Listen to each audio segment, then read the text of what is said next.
Hi friends, welcome to my channel. ಇವತ್ತು ನಾನು ಮಾಡ್ತಿರೋದು ಗೋಧಿ ನುಚ್ಚಿನ ಬಿಸಿಬೇಳೆ ಬಾತು. ಅದಕ್ಕೆ 1 ಗ್ಲಾಸಷ್ಟು ತೊಗರಿಬೇಳೆ, 1 ಗ್ಲಾಸಷ್ಟು ಗೋಧಿ ನುಚ್ಚು, ಎರಡು ಸಮ ಪ್ರಮಾಣದಲ್ಲಿ ತೊಗೋಬೇಕು. ಆವಾಗ ಟೇಸ್ಟ್ ಚೆನ್ನಾಗಿರ್ತದೆ. ಎರಡು ತೊಳ್ಕೊಂಡು ಒಂದು ಗಂಟೆ ನೆನೆಯೋಕೆ ಬಿಡಿ. ಈಗ ಕುಕ್ಕರಲ್ಲಿ ಬೀನೀಸು, ಕ್ಯಾರೆಟು, ಗೆಡ್ಡೆಕೋಸು, ಆಲೂಗೆಡ್ಡೆ, ಬಟಾಣಿ, ನಿಮ್ಮ ಹತ್ರ ಯಾವುದೇ ತರಕಾರಿ ಐತೆ ಅದೆಲ್ಲ ಹಾಕಿ ಒಂದು 5 ವಿಸಿಲ್ ಹಾಕಿಸಿ.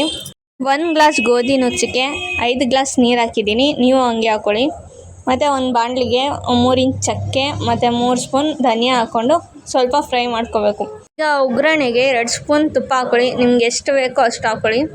ನಾನು 2 ಸ್ಪೂನ್ ಹಾಕಿದ್ದೀನಿ. ಮತ್ತು 1 ಸ್ಪೂನಷ್ಟು ಸಾಸಿವೆ, ಕರ್ಬೇವಿನ ಸೊಪ್ಪು ಹಾಕ್ಕೊಳ್ಳಿ. ಮತ್ತು 3 ಸ್ಪೂನಷ್ಟು ಕಡಲೆಕಾಯಿ, ಒಣಮೆಣ್ಸಿನ್ಕಾಯಿ, ಈರುಳ್ಳಿ, 1-2 ಈರುಳ್ಳಿ ಹಾಕ್ಕೊಳ್ಳಿ. ಚೆನ್ನಾಗಿ ಫ್ರೈ ಮಾಡ್ಕೋಬೇಕು, ಅದು ಹಸಿ ವಾಸನೆ ಹೋಗೋವರೆಗೂ. 3 ಸ್ಪೂನಷ್ಟು ಖಾರದ ಪುಡಿ, ಆಮೇಲೆ ಬಿಸಿಬೇಳೆಬಾತ್ ಪೌಡರ್ ಒಂದು ಹಾಕೋತಿದ್ದೀನಿ. ನಾನು ಹುಣಸೆಹಣ್ಣು ಹಾಕೋತಿದ್ದೀನಿ. ಒಂದು ಲಿಂಬೆಹಣ್ಣು ಗಾತ್ರದಷ್ಟು, ಚಿಕ್ಕದು ಲಿಂಬೆಹಣ್ಣು ಇರ್ತಾರಲ್ಲ ಅಷ್ಟು ನಾನು ಹುಣಸೆಹಣ್ಣು ಹಾಕೋತಿದ್ದೀನಿ. ಅದನ್ನು ಹಾಕ್ಬಿಟ್ಟು ಸ್ವಲ್ಪ ಫ್ರೈ ಮಾಡ್ಕೊಂಡು ಚೆನ್ನಾಗಿ ಕುದಿಸ್ಕೊತಿದ್ದೀನಿ. ಒಗ್ಗರಣೆ ಎಲ್ಲ ಆದಮೇಲೆ ಅದಕ್ಕೆ ಮಿಕ್ಸ್ ಮಾಡಿಬಿಟ್ಟು ಸ್ವಲ್ಪ ಉಪ್ಪು, 1-2 ಸ್ಪೂನಷ್ಟು ಉಪ್ಪು ಹಾಕ್ಕೊಳ್ಳಿ.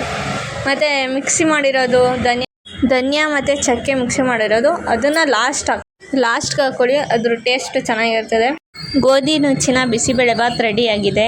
ಈ ವಿಡಿಯೋ ಇಷ್ಟ ಆದರೆ ಲೈಕ್ ಮಾಡಿ, ಶೇರ್ ಮಾಡಿ, ಸಬ್ಸ್ಕ್ರೈಬ್ ಮಾಡಿ. Thanks for watching.